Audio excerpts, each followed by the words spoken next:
Hello and welcome to my Portfolio Highlights presentation.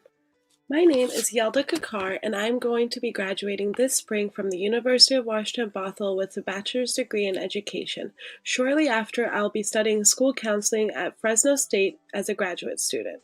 This presentation is going to be a short reflection of highlights from my learning here at UW Bothell. Today I will be discussing the highlights of 5 separate themes as well as my growth and challenges as a learner. Let's dive in. So first I'd like to speak about equity and education. In our education and equity class, we looked at the achievement gap. The achievement gap compares the gap of achievement between white students and students of color by looking at test scores, graduation rates, patterns, and gifted students and other measurable outcomes that allow for comparison between groups of students.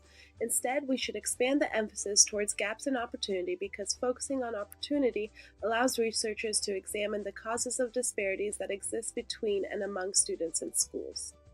Gloria Ladson-Billings, an educational scholar, quoted, "There is not much of an achievement gap as there is an education debt, the debt of what the educational system owes to so many students it has poorly served."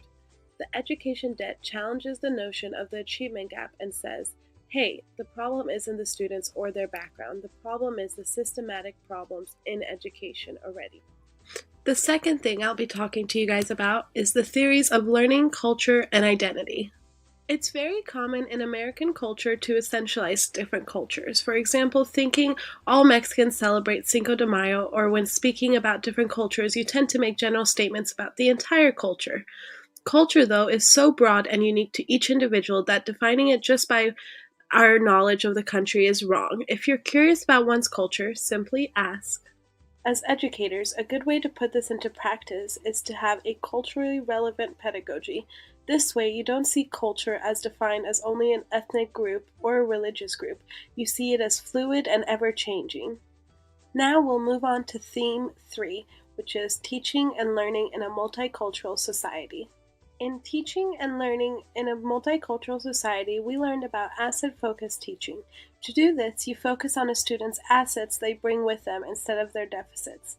When we do this, it can lead to more and higher quality opportunities to learn.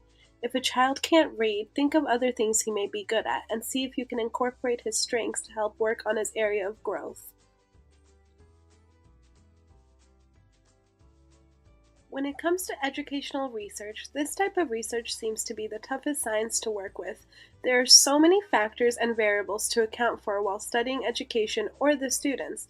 To know whether or not a study is accurate, you need to ask what is the research the author is claiming and what was the criteria they used, such as the age, the gender, and other things related to the research.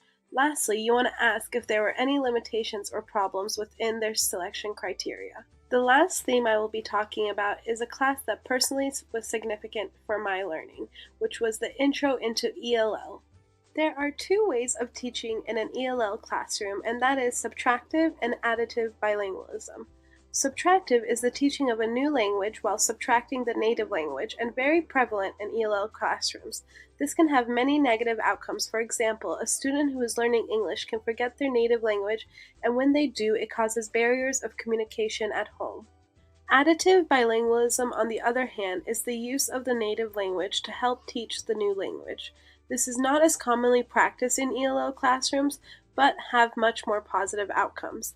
The native language is seen as an asset by not only the teachers but the student as well, and they get to keep both languages. I want to take a moment to thank the University of Washington for allowing me to grow and become more culturally aware. Also, a challenge I came across was becoming an advocate for myself and others. We learned a lot about the different inequities in schools, but we weren't given tools or training on how to actually work towards spreading the awareness to other educators or being an advocate for those who need it. For my future plans, beginning August 2019, I will be attending Fresno State University to study school counseling. I am very excited for my next step and grateful for UW Bothell for giving me the tools I need to become the best counselor I can be.